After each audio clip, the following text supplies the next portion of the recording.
Estamos live.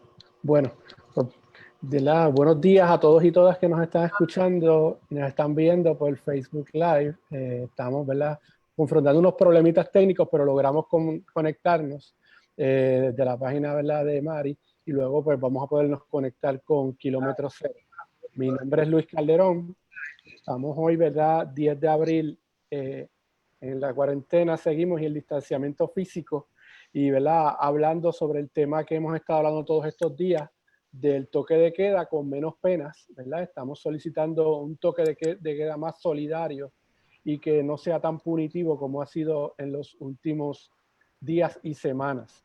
Hemos estado acostumbrados a los martes y los viernes a hacer diferentes live café, donde estamos dialogando con ustedes sobre, ¿verdad?, diferentes puntos que tienen que ver con el tema del toque de queda y la represión por parte del Estado y de la policía a nuestro movimiento y a nuestro, ¿verdad?, proceso por este virus que nos tiene a todos poco desconcertados, incluyendo al Facebook, que hoy no, se puso un poquito complicado. Nos acompaña hoy, en el día de hoy, Arturo Masol, de Ya, directamente desde Casa Pueblo. Buenos días, Arturo. Saludos, Luis, y a todos los amigos de Kilómetro Cero, y gracias por la invitación. Pues hoy, ¿verdad?, como un día, otro día más en este proceso en el que estamos de toque de queda, un poco más restrictivo el día de hoy, porque sabemos que hoy los supermercados están cerrados, muchos lugares están cerrados y nos tienen, ¿verdad?, cautivos en las casas, con un distanciamiento físico que por un lado tiene unos beneficios porque hay un asunto de contagio que se está trabajando, pero por otro lado tiene otras dificultades. Y es importante, ¿verdad?, que hablemos también de eso. Antes de comenzar el diálogo que nosotros tenemos, es bien importante que la gente sepa que hemos visto finalmente un protocolo de la policía que salió finalmente, que estábamos esperándolo, de cuál era el procedimiento para las situaciones de arrestos por la parte de la policía en la situación del coronavirus. Y finalmente pudimos ver que el procedimiento es que se haga una citación al tribunal, no un arresto físico. Y finalmente, después de casi 3 semanas o 4 semanas, pudieron producir ese documento. Sin embargo, sabemos que el número de arrestos ha sido dramático. Interesantemente, yo creo que mayor que el de las pruebas. Pero lo que nos hace ver, ¿verdad?, la dificultad que tenemos sobre instrucciones específicas sobre lo que está pasando en Puerto Rico, y eso genera una desestabilidad, ¿verdad?, del sistema y de la gente, y se nos pone un poco más complicado. Nos afecta el movimiento, pero nos afecta también emocionalmente, además de físicamente. ¿Qué crees de eso, Arturo? Sí, mira, estamos en un nuevo desafío con una nueva enfermedad, en una población que nunca ha visto el COVID, con un gobierno que no tenía pruebas. No es que el virus sea invisible, es que no tiene formas de visibilizarlo con este tipo de observación. Ahora se comienzan a hacer las pruebas. Ya hemos pasado por 2 ciclos del virus como tal, de 2 semanas. Ha sido el acuartelamiento, ha sido el podernos resguardar, la forma de protegernos. Así que nos estamos protegiendo nosotros mismos con ese distanciamiento físico. En el caso de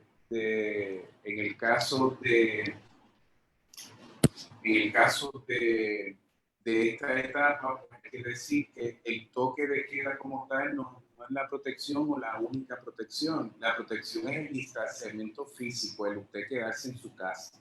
Pero porque el gobierno toque la campana o no la toque o suene la chicharra, eso no se resuelve. Y estamos en una crisis de salud pública.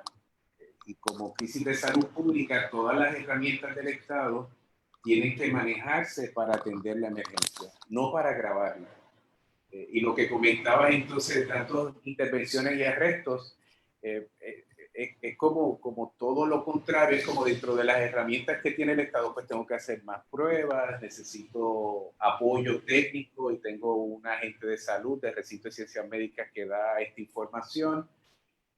Pero si utiliza el brazo de la policía, tiene que ser para manejar la crisis de salud con medidas salubristas, y todo lo que está haciendo la policía y la naturaleza de las intervenciones, en lugar de ir a resolver el problema, lo que está haciendo es agravando el problema. Y ese es un mal uso. En mi visión como microbiólogo, me parece que hay rompen todo el protocolo de lo que se pretende, que es proteger a la gente. Lo hemos visto, ¿verdad? Lo hemos visto en las redes sociales principalmente, cómo estas personas sin ninguna protección intervienen con las personas, llegan 7, 8, incumpliendo el proceso de distanciamiento y de reunir grupos grandes, unos acercamientos físicos bien directos, ¿verdad? Tocándose. Y ahí tú te das cuenta que definitivamente no hay ningún protocolo, que es como si no existiera el virus. Mira, y peor todavía, es que tengo un hijo, Luis.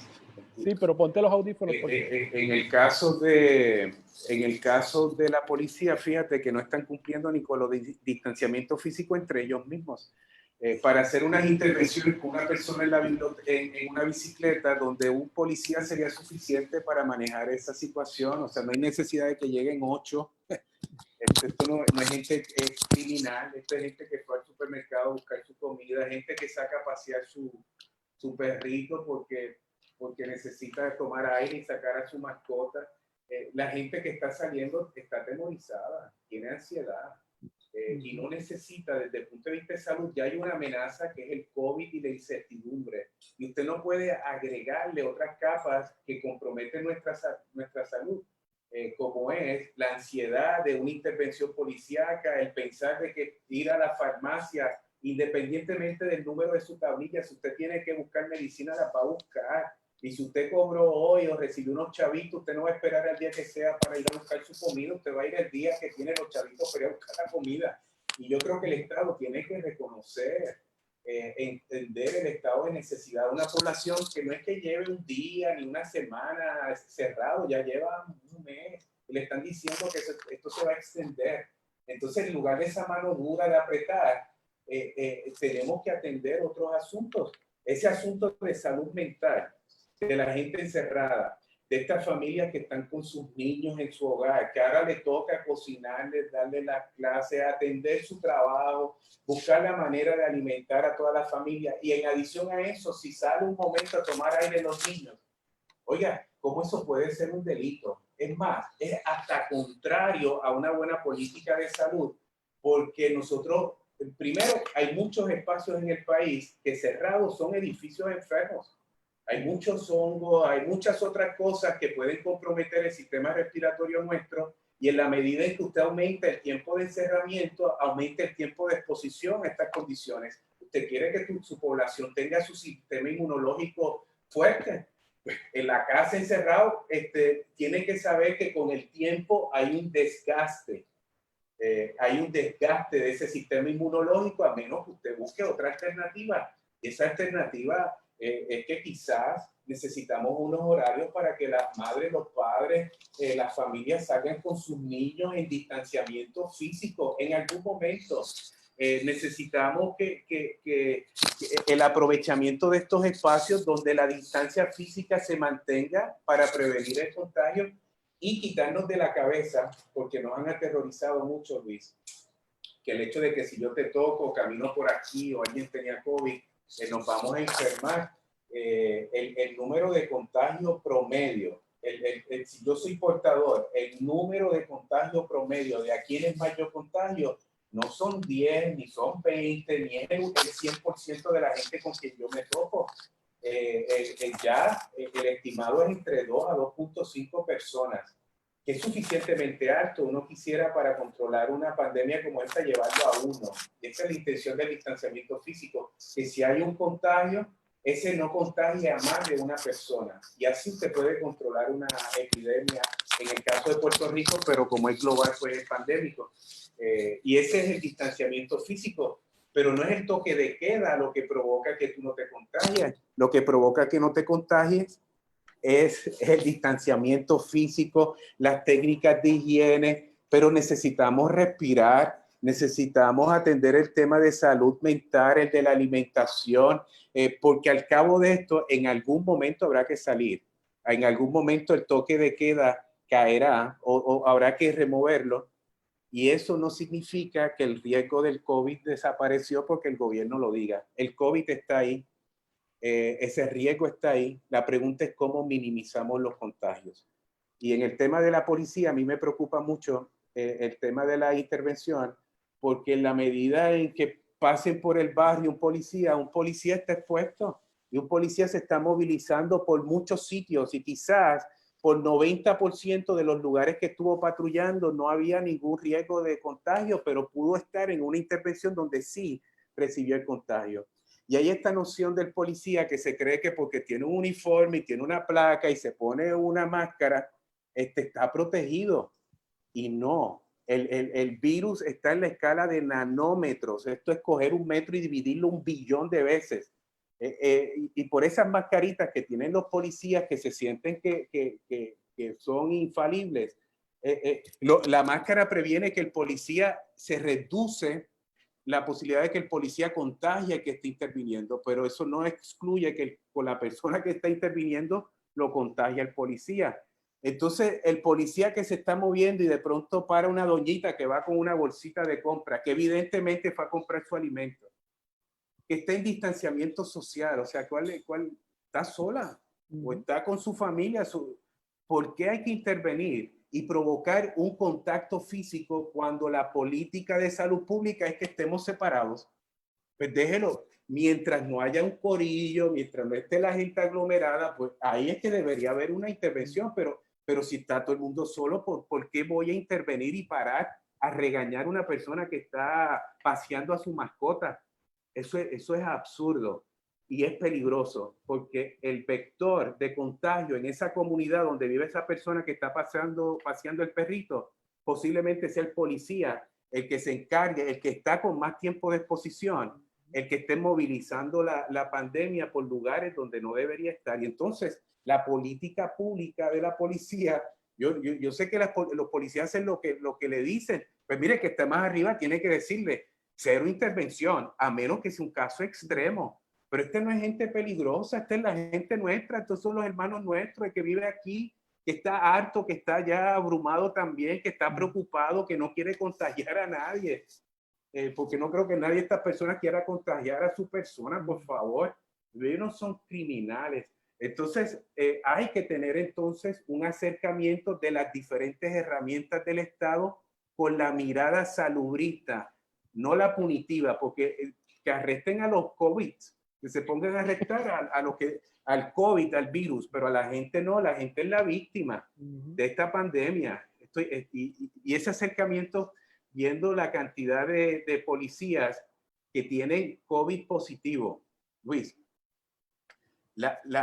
si hay de 10,000 a 12,000 policías en este país, eso representa el 0.3% de la población.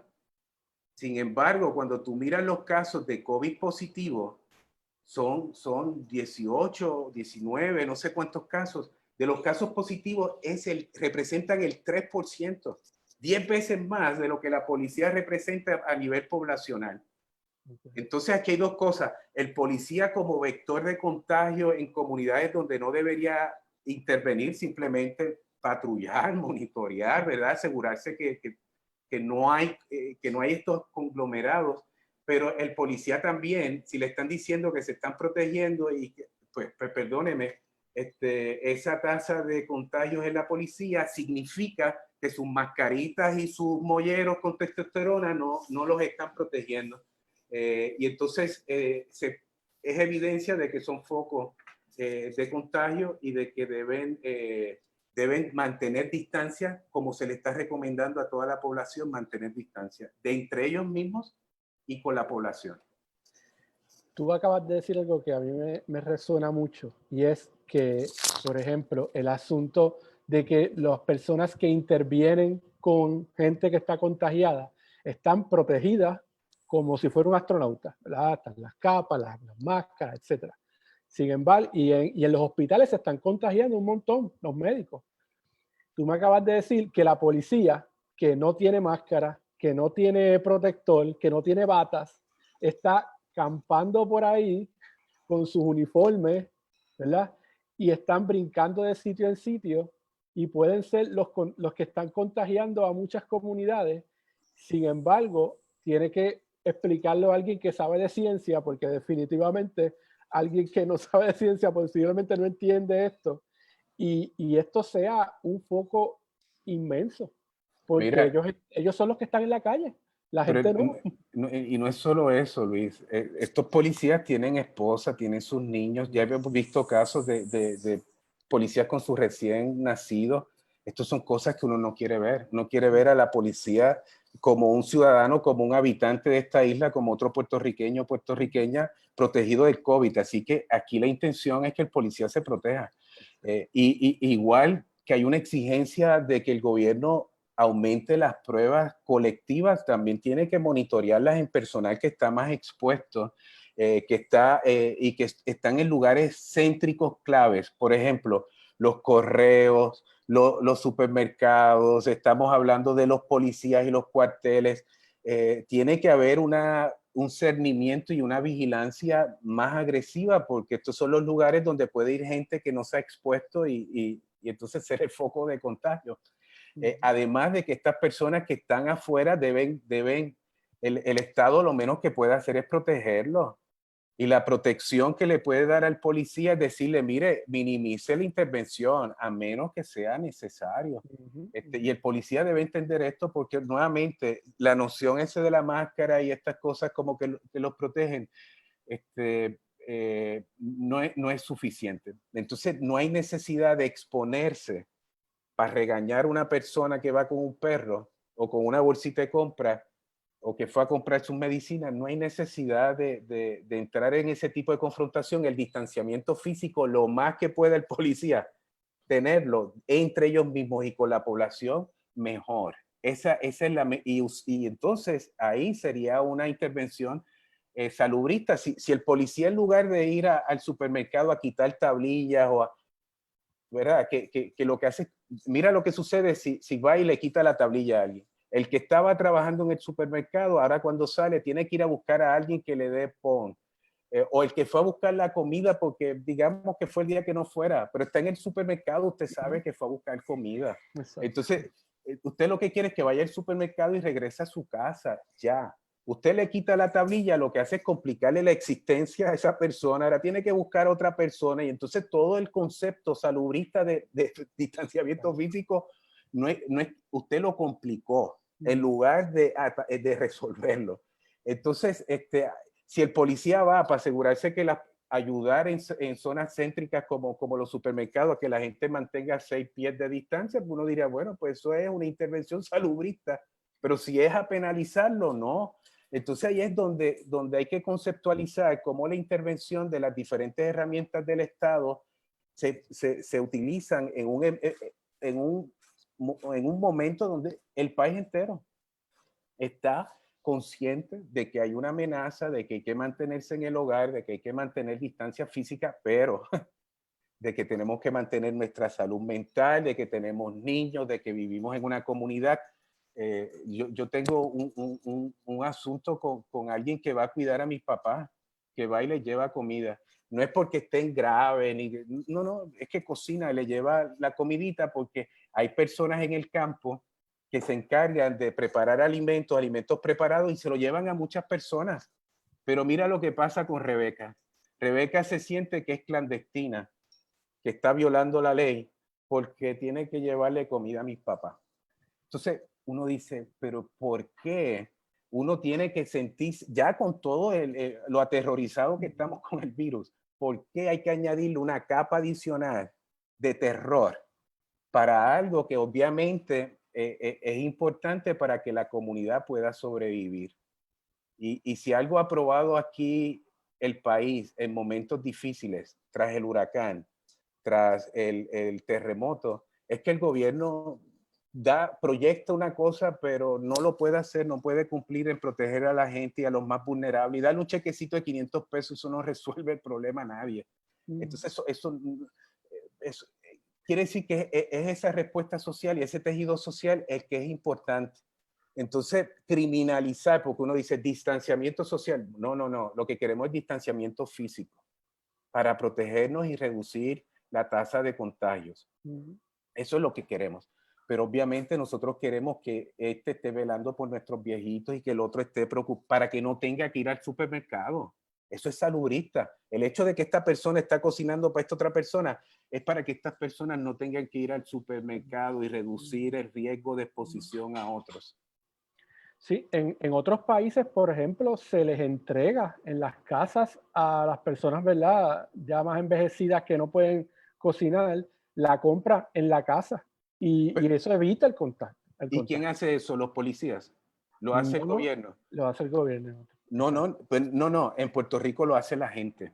Exacto. Así que eso, la entrega de comida no lo hace el policía. La entrega de las medicinas para que estas personas no tengan que ir a la farmacia no lo hace el policía, ni lo hace la gobernadora ni el alcalde. Lo hace la gente que vela por los miembros de su comunidad. Por lo tanto, dentro de esta emergencia salubrista se requiere siempre una movilidad social para atender diferentes necesidades. Y esa movilidad social tú no la puedes criminalizar porque te está previniendo que se complique el panorama de salud, que es mucho más amplio en una población como la nuestra, donde la prevalencia de hipertensión, diabetes, asma, problemas respiratorios es tan y tan amplia. ¿Cómo tú le vas a prevenir que camine una persona? Esa cultura sedentaria lo que hace es agravar nuestro sistema inmunológico. Entonces, ok, en el primer ciclo ya tuvimos un ciclo de 14 días no sabíamos que el virus ya había llegado y toda la cosa. Ok, pues vamos, estamos todos guardados. Pero si esto se va a extender como proyecta, no se trata de apretar más. Lo que se trata de ver es cómo podemos manejar esta realidad que aumente, que mejore ya el aprisionamiento, el tema de salud mental, que atiende el tema de inseguridad alimentaria de muchas personas. Van al supermercado, pues tienen hambre, pues tienen que cocinar y no pudieron comprar por un mes. Eso no, la mayoría de la gente no puede ir al supermercado y comprar por un mes, están de aquí a allá.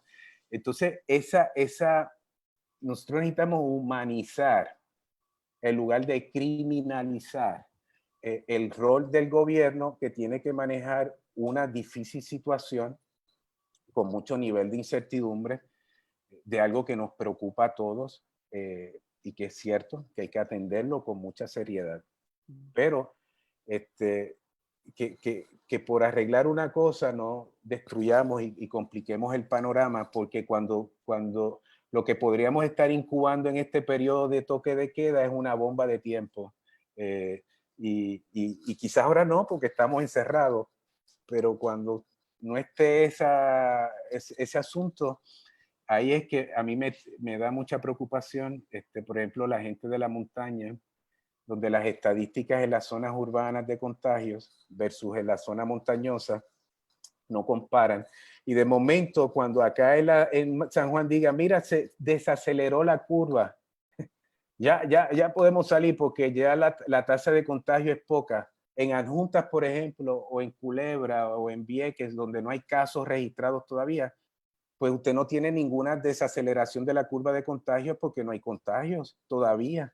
Entonces, es muy peligroso que en algún momento dado, usando las estadísticas del país, entonces vamos a colocar en riesgo a poblaciones que han estado encerrados por mucho tiempo en un distanciamiento absoluto y que de pronto podrían quedar desprotegidos en un futuro. Por eso es que no es el toque de queda el que nos protege la cultura de higiene, de distanciamiento físico, de solidaridad, de que hay unos que van al supermercado para que los viejitos no vayan, la solidaridad de quien cocina para el otro. Ese tejido social va a probar, no a corto plazo, porque ahora pensamos que estamos en el toque de queda y que eso es, y que cuando se acabe el virus desapareció, y eso no es, esto es simplemente el principio de un riesgo que vamos a tener ahí y que hay que manejarlo con capacitación social, con participación social, todo lo opuesto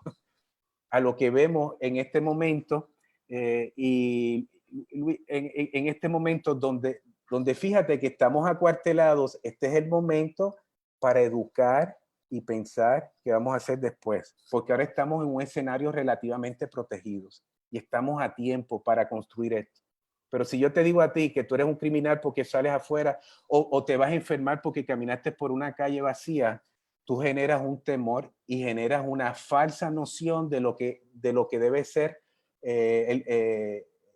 reducir el riesgo al contagio, que no es eso que nos están diciendo. Mira, a mí me preocupa mucho ese bombardeo de información desmedido y obviamente poco de faranduleo y de inyección de miedo de que el virus se quede en el aire por qué sé yo cuántas horas. Así que si tú caminas por ahí como si fuera una nube, que tú la aspiras y ahí te, ¿sabes? Y la gente eso te trabaja en la mente.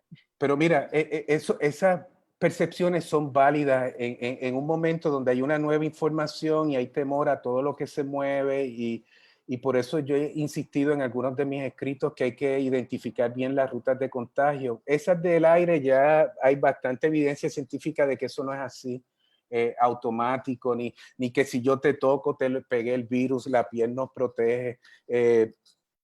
Está lo que se conoce como la dosis infecciosa mínima. Todas las enfermedades tienen esto. Esa dosis infecciosa mínima tiene dos renglones. ¿Cuál es el número de partículas virales que tú tienes que exponerte por un tiempo específico y que podrían hacer de ese agente exitoso contagiándolo a usted? No es que llegue un virus y usted se enfermó. Lo que sí es que se producen muchas partículas virales y entonces hay que saber entender la ruta de contagio, prevenir distanciamiento. Pero nuestras ciudades son bastante distanciadas ya. El hecho de que usted vaya en un carro, ya usted está en distanciamiento físico. El policía que va en su patrulla está en distanciamiento físico siempre y cuando no se pare a hablar con la señora de la esquina a regañarla. Si eso no pasa, pues está haciendo lo que no queremos que esté hablándole, porque él puede ser un foco y él puede ser el receptor del contagio. Entonces, Claro.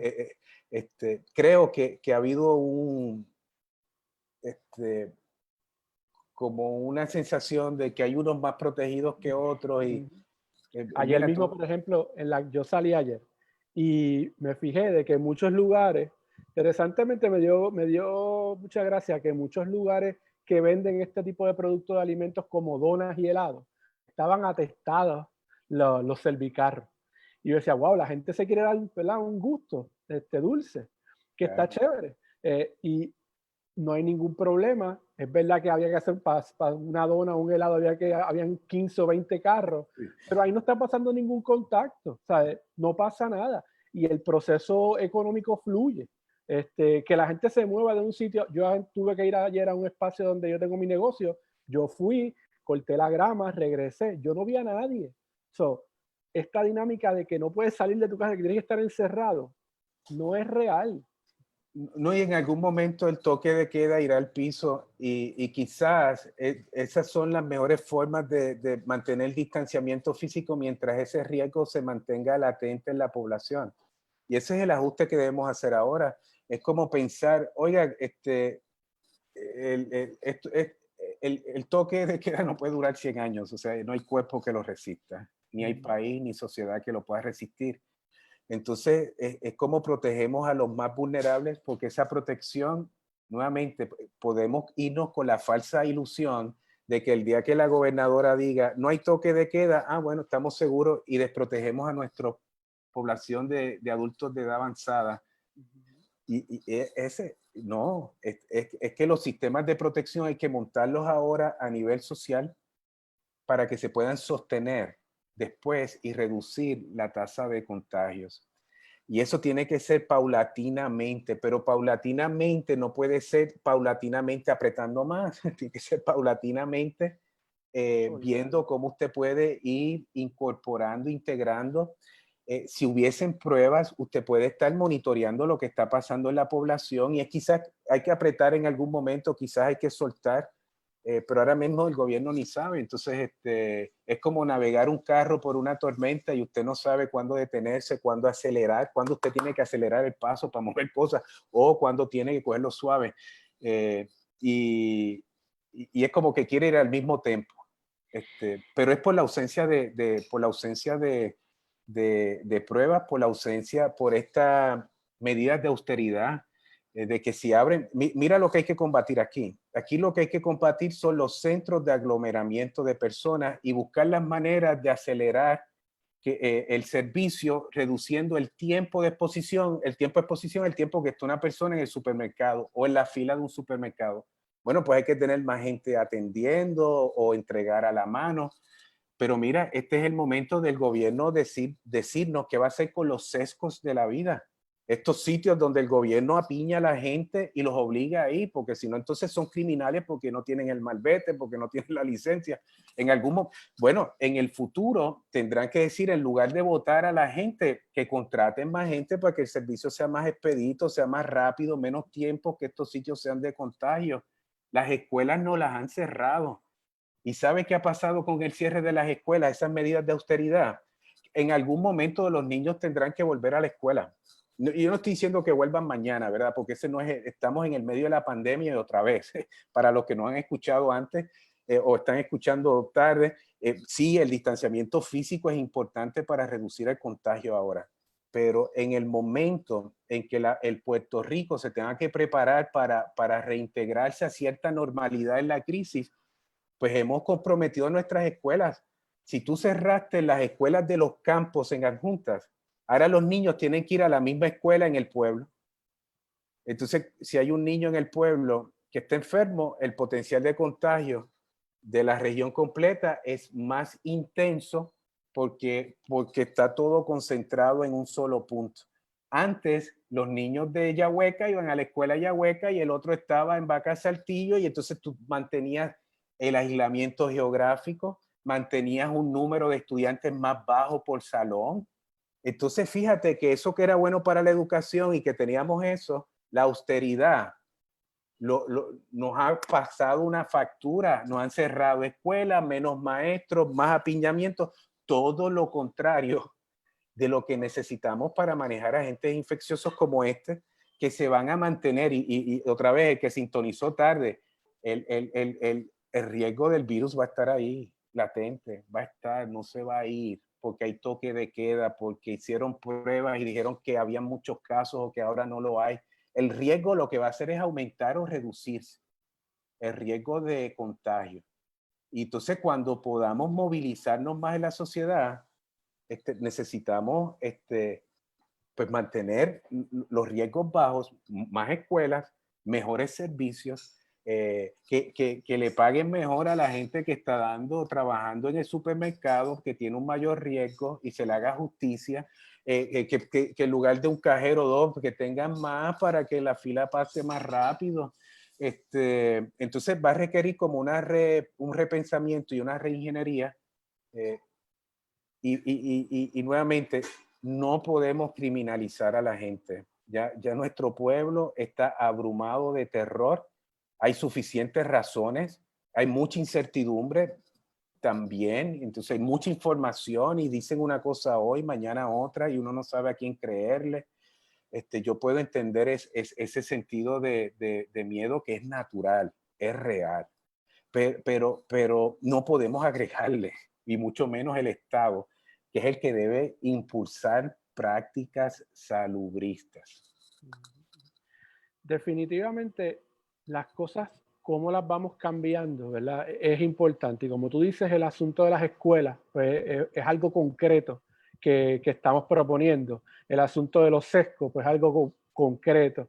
¿Qué más práctica? Por ejemplo, hablamos en una conversación previa de los restaurantes. Ahora tiene que ver menos mesas. Pues quizás debemos pensar en menos densidad en un restaurante en el futuro, servicios más rápidos, mejor ventilación en estos espacios. Las prácticas de higiene tienen que ser más agresivas. Yo he visto en muchos lugares de preparación de alimentos y en los lugares de supermercados también siendo más agresivos en términos de sus limpiezas, de sus políticas de higiene. Pues sí, esas son las cosas que hay que integrar, no solamente en el restaurante. Eso va a haber que como integrarlo inclusive en nuestras cocinas, en nuestros espacios, porque ahora mismo yo estoy protegido aquí, estamos en cuarentena y estamos en ese distanciamiento físico, pero, Mira, pero hay que hacer el ajuste. Arturo, mira, hay varias preguntas en el Facebook. Se está hablando aquí de la necesidad de que estas citas y opiniones que tú estás dando se cuelguen en la página de Kilómetro Cero. Así que, Mari, hay que hacer un post con algunas de estas recomendaciones para ponerla en la página y que la gente las pueda ver. Hay otro comentario aquí de Antonio que dice, ¿podrías abundar y comentar sobre el Hugo Observatory del lockdown que está salvando más vidas por la reducción de la contaminación ambiental que las amenazas por el COVID? ¿Cómo Sí. ocurre? Ajá, vamos con esa primero. Sí. Mira, otra vez son opiniones y, digamos, pensamientos para ponerlos sobre la mesa, porque hay que dialogarlo y hay que discutirlo. No nos podemos quedar con el cuento de que estar encerrado nos salvó. No, porque nos salvó hoy y ayer. Pero eso no es la solución de esta pandemia.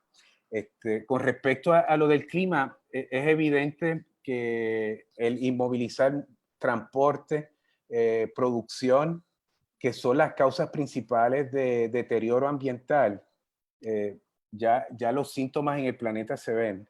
Y en la medida, hay gente que no ve la correlación de producir energía limpia con el ambiente y la salud, pero mire, la tasa de asma en Puerto Rico es muy, muy alta. ¿Y a qué se debe? A todas las emisiones de los vehículos, a las emisiones, por ejemplo, de las centrales termoeléctricas con carbón, gas y petróleo.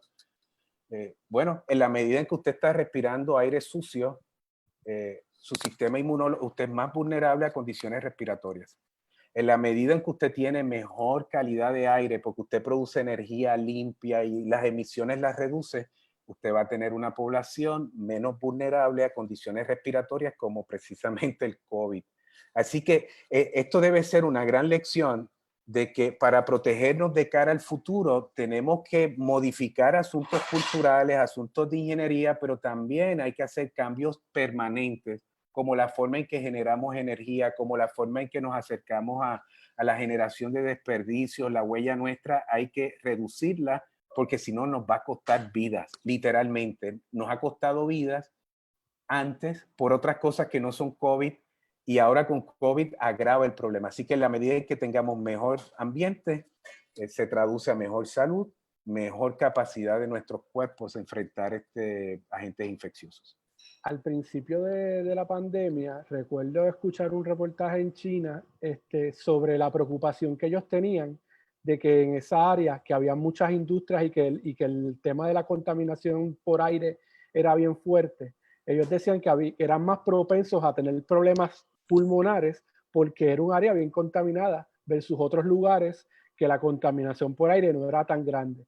Así que eso, ¿verdad? Valida, pero lo escuché. En Italia es igual, en Estados Unidos es igual. Las comunidades más vulnerables que están mostrando las tasas de mortandad más altas es en lugares donde hay más contaminación ambiental, que es donde viven los pobres. Por eso no es el COVID, es la desigualdad que hay en términos de exposición a riesgo de quiénes son los que sufren las consecuencias de daños ambientales. Aquí hay unos problemas más profundos que también hay que abordar. Mira, hablando de problemas profundos, alguien comenta sobre el capitalismo salvaje y esta situación, ¿cómo se relacionan? Sí, pues mira, yo creo que se manifiesta de muchas maneras y quizás ahí es donde uno ve que quienes pagan las consecuencias de la enfermedad es desigual. Eso es porque hay una gran desigualdad, y ese capitalismo del salvaje que tú hablas o que preguntan es precisamente el que agrava esa condición de desigualdad. Y entonces cuando la medicina deja de ser un servicio humano, una política pública colectiva, se convierte en un negocio, y quién vende, y la oferta y la demanda. Entonces de la oferta y la demanda, el que paga más, pues el que puede pagar más es el que va a tener los ventiladores y las mascarillas, y el que puede pagar menos en ese mercado de competencia capitalista queda rezagado. Y esa desigualdad de ese capitalismo salvaje Lo estamos viendo, no en Puerto Rico nada más. Esa tragedia de desigualdad la estamos viendo en el mundo entero. Hay visuales de Nueva York, por ejemplo, donde son los lugares de más contagio, ¿verdad? El área donde están las comunidades negras, el área donde están las comunidades latinas, los trenes que todavía están funcionando y a las horas pico están full de gente, pues esos son focos de contagio. Y eso es como tú dices, ¿verdad? La gente pobre, la gente que tiene que trabajar, la gente que tiene que salir todos los días a buscarse el peso. Esa es la desigualdad. Hay unos que se pueden guardar en su condominio y hay otra gente que aunque quisiera ser igual y protegerse con ese distanciamiento físico, tienen que pagar la renta o tienen que buscar los alimentos del día o tienen que pagar las medicinas en algún momento o tienen que cuidar de otra persona y la única manera es ir a trabajar. Y ahí es que, nuevamente, esa es otra de las manifestaciones de desigualdad que se traducen en que hay unas poblaciones que están más en riesgo y más expuestas y que pagan las consecuencias desigual con el resto de la población. Esa es parte de esta tragedia. Hay otro comentario, ¿verdad?, que dice que hay gobiernos, ¿verdad?, que no son transparentes y utilizan el lockdown para aprobar medidas controversiales para evitar la discusión pública. Sí. Interesante. Sí, lo vemos en Puerto Rico, que el que tenga una opinión distinta, pues no, tiene que ser como el Estado te dice. Y a mí, el pensar distinto es fundamental, o sea, el distanciamiento físico, sí, otra vez, pero usted tiene que usar su pensamiento crítico. Usted le cree al gobierno aquel que decía que aquí no hubo muertes con María y después le creía que no habían almacenes guardados. Entonces, mira, aquí hay una falta de credibilidad en el Estado que de pronto, mágicamente la gente va a decir, no, esa misma gente que nos ha mentido históricamente, de pronto ahora nos dice la verdad. Entonces, no podemos ser ingenuos, porque ya sabemos de los escándalos. Ese capitalismo salvaje lo hemos visto ya aquí con el escándalo de las pruebas. Entonces, pues, ojalá nos estén diciendo la verdad, pero usted mantenga su pensamiento crítico y usted no puede entregar su forma de pensar. Usted puede tener miedo. Eso es perfectamente entendible. Y usted está escuchando y manténgase en ese distanciamiento lo más posible porque sí, eso es reducir el riesgo de contagio. Pero no deje que lo inmovilice usted, que lo aterrorice, que se ponga en un estado de salud mental que sea peor que enfrentar el COVID. Y necesitamos alimentar la conversación en lugar de apagarla. Pero tiene que ser una conversación con fundamentos, con respeto, y de tratar de buscar maneras de no apretar más y apretar es como ahorcar a uno, ¿no? Necesitamos buscar la forma de, oye, ¿cómo podemos? Ya que hemos visto lo que ha pasado en este mes, que hemos estado distanciados, ¿cómo vamos a hacer? Y quizá hay que soltar un poquito y quizá apretar después, pero, y quiero enfatizar, porque sé que siempre hay gente que sintoniza antes y después, las herramientas del Estado tienen que ser para acciones salubristas. Y eso incluye a la policía, y eso incluye a todos los sectores del gobierno. Tiene que ser para aumentar la seguridad de nuestra gente. Y si arrestarte a ti porque ibas con la tablilla equivocada, eso no es salubrista, eso complica el panorama, eso no debe estar ocurriendo ni por la persona ni por el policía. Entonces, tenemos que disciplinarnos y saber que estamos en una emergencia muy complicada, pero está al alcance nuestro protegernos. Lávese las manos, distanciamiento, reduzca los riesgos de exposición en estos corillos, respire aire fresco, manténgase ejercitado como pueda, oiga, yo quisiera, en lugar de ver, mira, yo veo por las mañanas en ocasiones a alguien paseando su perrito porque hay que pasear las mascotas, punto. A mí me gustaría ver la familia en algún momento paseando a sus hijos, o sea, que podamos coger aire en distanciamiento donde el riesgo es reducido o casi cero. no nos podemos tampoco abrumar de que si vi a esta persona, pues, no, pues se fastidió el toque de queda, ya no nos contagiamos, todo eso no es así. Entonces, tenemos que pensar en todos y todas, no simplemente en la comodidad de una política pública, que obviamente no puede darle un servicio de salud público porque lo han destruido y que su única garantía de no fallarle al país es que todo el mundo esté encerrado. Yo tengo, ¿verdad?, varios comentarios aquí, pero recuerdo una amiga que tuvo que salir de su apartamento porque ya estaban los nenes demasiado hyper, si ya salió un momentito afuera y la gente del mismo edificio le empezó a gritar que era irresponsable, que cómo era posible que estaba allí, y se convierte en una locura que afecta. No tiene que ser una locura. Y usted no, mira, pero el problema de eso es que como la instrucción a la policía ha sido reprimir, la gente agarra ese mensaje también y piensa que tiene que ser represiva también con sus pares. En lugar de ser solidario, comprensivo, nosotros necesitamos alimentar la solidaridad, la comprensión, saber que hay unas personas que en un momento dado necesitan apoyo, que son calderas, los hogares son calderas. Si hay violencia doméstica, eso es una caldera. Pues yo no quiero decir que los niños son una caldera, pero sí, mire, los papás, sí es una caldera también.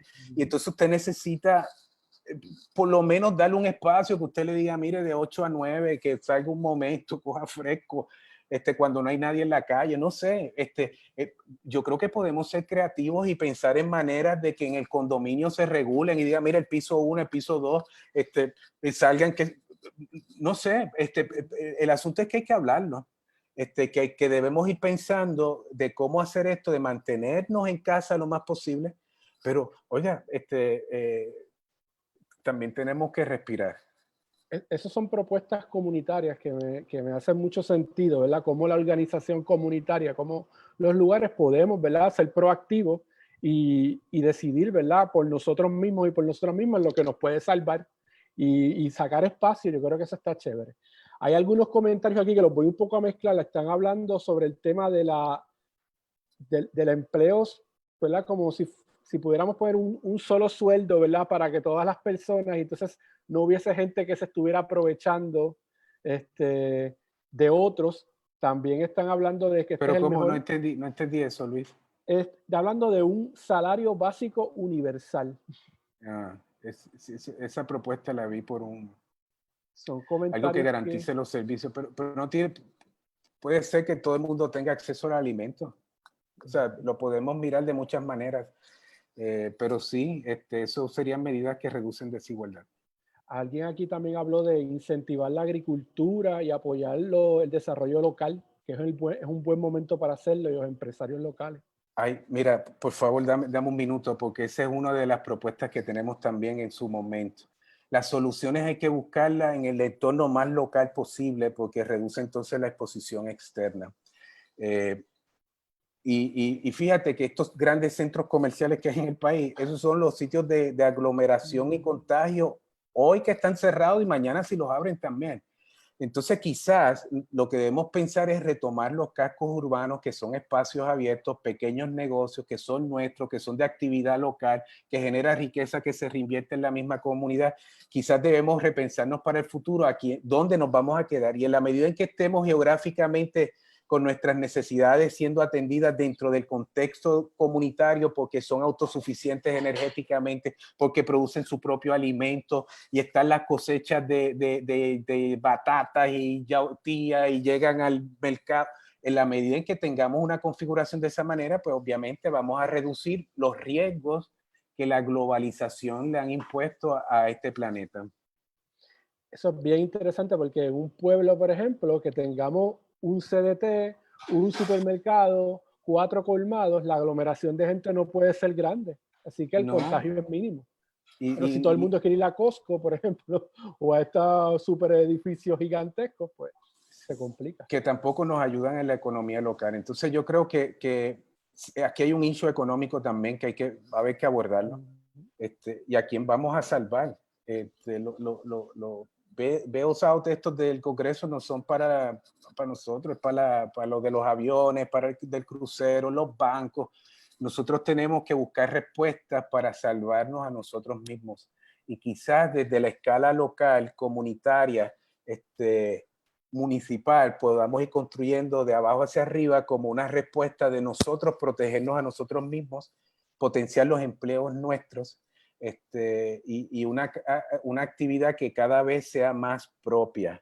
Entre más propia sea nuestra, mejor vamos a estar en situaciones como estas, de crisis que no van a desaparecer. Hemos tenido huracanes, terremotos, pandemias, vendrán otras cosas y habrá que enfrentarlas también. Debemos con eso. Bueno, Arturo, de verdad que ha sido súper interesante esta conversación y hay mucha gente interesada, así que yo creo que debe haber una segunda parte de este proceso y obviamente Arturo está cerquita, así que yo creo que puede decir que sí.